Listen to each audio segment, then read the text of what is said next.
Nous avons vu dans les vidéos précédentes ce que des entités étaient capables de faire pour nous voler notre énergie. Il est clair qu'il ne sert à rien de s'énerver ou de se morfondre à ce sujet, car c'est précisément ce qu'elles recherchent, se nourrir de nos émotions négatives. Donc le meilleur moyen est de les dégoûter, de ne plus être le si bon restaurant qu'elles ont connu avant. Elles s'éloigneront donc naturellement. Mais que faire si, au lieu de partir, elles s'accrochent et durcissent leur influence pour nous placer dans des situations qu'elles savent insupportables pour nous et contre lesquelles nous serons obligés de réagir émotionnellement? Eh bien, vous verrez que ça se passe encore et toujours là-haut, avec la préparation mentale adaptée. Vous vous souvenez du mantra énoncé dans la vidéo précédente, que j'ai encore affiné au fil de ma pratique? Vous m'avez mis ici pour me faire réagir, vous pouvez déguerpir, je vous donnerai plus plaisir. Bon, il est suffisant dans la plupart des cas. Mais si par hasard, votre énergie étant si bonne que l'entité décide de ne pas y renoncer sans se battre, et qu'elle vous place dans des mêmes situations anxiogènes, mais cette fois intensifiées, et que vous ne puissiez pas vous empêcher de réagir, ou d'en être affecté, car c'est trop pénible, il n'y a qu'une chose qui pourra vous en préserver, c'est l'anticipation. D'où l'importance de regarder cette vidéo jusqu'au bout pour pouvoir vous préparer aux éventuels durcissements de sa part auxquels vous pourrez alors faire face. Alors comment faire? Eh bien rien que prendre conscience qu'il est possible que l'entité ne renonce pas si facilement et qu'elle s'acharne, suffit bien souvent à vous endurcir, de telle façon que de tout ce qu'elle vous réserve sera gérable, avec sang-froid, autrement dit sans la nourrir. Je ne dis pas que ce sera facile, non, je dis gérable, ce qui est le plus important. Et comme tout ce qu'on arrive à gérer, même avec difficulté, l'habitude aidant, cette gestion deviendra de plus en plus facile jusqu'à peut-être devenir automatique, pourquoi pas. Autrement dit, jusqu'à ce que vous n'ayez plus besoin de penser, de vous retenir d'être émotif. Dans d'autres vidéos, notamment dans celle-ci, je vous disais que lorsque le subconscient n'est pas d'accord avec une idée et qu'il décide d'y faire barrage, la puissance de sa réaction sera égale au carré des efforts que nous déploierons consciemment. Donc autant rester couché, on n'a aucune chance. En revanche, lorsqu'il s'agit d'autre chose que notre subconscient, notamment une entité qui nous manipule, ces efforts ne seront d'une part pas aussi implacables que ceux de notre inconscient, et d'autre part, étant donné que c'est un être intelligent, elle pourra se fatiguer et renoncer comme nous, contrairement au subconscient, lequel n'a pas la faculté de raisonner et qui se battra jusqu'à la mort pour rétablir sa vérité, même si elle est complètement fausse. Voilà pourquoi je disais il y a une minute qu'il était totalement inutile d'essayer d'aller contre lui s'il n'est pas d'accord avec une idée, c'est perdu d'avance. Or, avec l'entité, il n'est pas nécessaire de rester couché. Vous pouvez la faire plier, elle. C'est un combat d'égal à égal maintenant. Vous avez une chance qu'elle cède, et c'est précisément ce que l'on cherche. Vous connaissez tous l'adage « Know your foe », connais ton ennemi. Voyons donc comment l'appliquer ici. Avant de déclarer la guerre, les services secrets d'un pays s'activent pour connaître leur ennemi le plus exhaustivement possible, de façon à connaître ses faiblesses bien sûr, mais aussi ce qui déguise ses faiblesses, notamment ce qu'il aime, ce à quoi il tient, ce qui fait ses valeurs, etc. Car lorsqu'on l'en prive, on le désarme, on lui retire sa joie de vivre, sa raison d'être. Donc c'est exactement pareil avec l'entité qui vous vole votre énergie. Il faut donc garder en tête que sa seule et unique recherche est de se nourrir. Et donc le meilleur moyen de s'en débarrasser, comme je le disais dans la vidéo précédente, est d'arrêter de la nourrir, avec tout ce qui s'en rapproche, c'est-à-dire se garder d'éprouver toute émotion négative. Bon, ça c'est acquis. Mais allons plus loin en anticipant ici, et parlons d'émotions positives. Le titre de ce chapitre est drôle, car je dis même d'anticiper l'anticipation. Et ça veut dire quoi? Eh bien qu'il vous faudra toujours garder en tête qu'une situation pire que celle que vous avez connue jusqu'à présent pourra arriver n'importe quand, et principalement au moment où vous y attendrez le moins. Donc il vous faudra être très vigilant, surtout au moment où ça commencera à aller mieux, car vous aurez à arrêter de la nourrir en mettant en pratique les astuces des vidéos précédentes. Vous allez être satisfait, vous sentir mieux, retrouver votre énergie, et vous aurez tendance à prendre cette étape pour acquis. Mais c'est précisément quand la vigilance s'estompe qu'il faut au contraire redoubler de vigilance. Car si l'entité s'acharne, c'est ici qu'elle interviendra. Elle vous balancera un truc sur le coin de la figure que vous n'aurez pas vu venir, ce qui fait que la surprise, mêlée à l'état de grâce dont vous commenciez à faire l'expérience, vous fera replonger illico presto, et même plus bas qu'avant.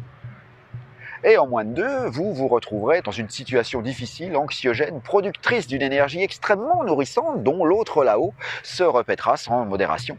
Un repas gastronomique gratuit. Donc l'astuce est ici. Précisément quand vous commencez à aller mieux, ne pavoisez pas, savourez simplement ce mieux-être en remerciant intérieurement, mais n'entreprenez rien que vous n'auriez pas entrepris en temps normal.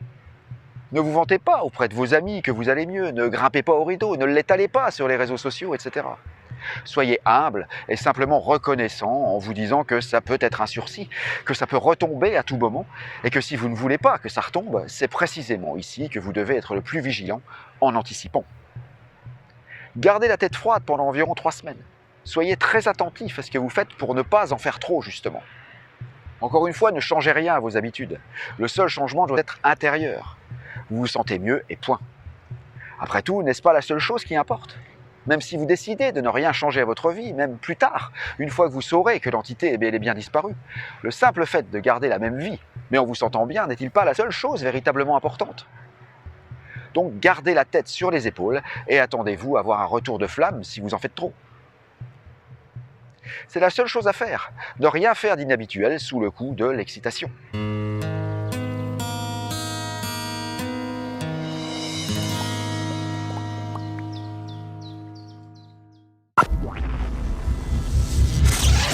Je comprends qu'une fois que l'on est libéré d'un fardeau d'un coup, l'on ait envie d'entreprendre des choses magnifiques, faire des trucs qu'on n'aurait pas osé faire avant car on n'avait pas assez d'énergie pour, forcément, on nous l'a volé. Partir en voyage, faire des dépenses inconsidérées, appeler tous ses amis pour leur montrer à quel point on se sent bien, leur éclabousser même notre bonheur à la face, aller dire ses 4 vérités à son voisin ou à son patron. Et c'est justement ce qu'elle attend, que vous pavoisiez et que vous relâchiez toute vigilance pour mieux pouvoir vous faire retomber au meilleur moment. Et ce sera pire, car si, sous le coup de l'excitation, vous entreprenez des choses exceptionnelles pour lesquelles vous n'auriez pas eu assez d'énergie avant, forcément, car on vous la volait, et que l'entité vous fasse retomber plus bas que ce niveau, car elle s'acharne, vous allez vous retrouver avec ces nouvelles choses entreprises sur les bras, parfois des situations irréversibles, au beau milieu d'un parcours inconnu, et que vous ne pourrez pas achever, car l'énergie qui vous avait permis de l'amorcer aura disparu, sera de nouveau pompée par l'autre. Ou alors vous allez les terminer, ces choses, oui, vous n'aurez pas le choix, mais en les bâclant, en vous forçant, la mort dans l'âme, sans être capable de les apprécier. Donc, double peine. Et là, le seul mantra qui pourra vous sauver est l'adage de Winston Churchill. If you're going through hell, don't stop, keep going. Si vous traversez l'enfer, n'arrêtez pas, continuez. Donc le fameux mantra de la vidéo précédente, ainsi que toutes les petites ou grosses astuces dont je vous ai parlé, n'était que l'amorce du travail, le préambule, l'introduction, l'échauffement. Le vrai travail est dans le suivi, dans la consolidation des acquis. Et j'insiste sur le fait que le mantra, ainsi que les autres astuces, vont éloigner l'entité rapidement, oui. Elle arrêtera de vous pomper de l'énergie presque aussitôt, ce qui fait donc que le soulagement sera rapide et donc certainement jubilatoire. Et vous aurez envie d'en profiter en changeant votre vie tout de suite. Eh bien non. Si vous voulez que ça dure et que l'entité parte définitivement, gardez cette jubilation intériorisée et dites simplement merci en vous sentant bien. Continuez ainsi jusqu'à ce que vous sentiez quelque chose de profond, le point de non-retour. Et ce point, une fois que vous l'aurez franchi, ne fera plus aucun doute. Vous saurez que vous en êtes définitivement débarrassé. Ce sera une certitude, un peu comme quand on rencontre le vrai amour, paraît-il. Et c'est la même chose, car votre énergie vitale est pur amour, vu que c'est votre être intérieur qui vous l'envoie. Et votre être intérieur est une partie de Dieu. Donc il est normal que ce que vous allez ressentir quand elle sera vraiment partie se rapproche de la sensation qu'on a quand on tombe amoureux. C'est exactement la même substance, et c'est le fait de récupérer cette substance qu'on vous volait avant qui vous donne l'impression qu'elle vient d'ailleurs. Mais pas du tout, cet amour, c'est vous. En parlant d'amour, aimez donc ma vidéo avec un pouce vers le haut, abonnez-vous en cliquant ensuite sur la petite cloche, puis sur toutes les notifications.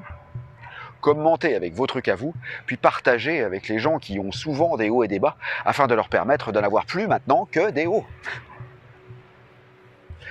Visitez également ma boutique en ligne où vous trouverez tout un arsenal pour désintégrer tout ce qui bloque votre bien-être, notamment avec mes méditations guidées, écrites et composées spécialement par mes soins pour dialoguer avec votre enfant intérieur. Retrouver votre estime de soi, réparer vos journées, rendre votre sommeil purificateur et créateur, méditer le matin, retrouver et garder votre poids idéal sans aucun effort, connaître et maîtriser les Ho'oponopono, etc. Je vous souhaite la libération.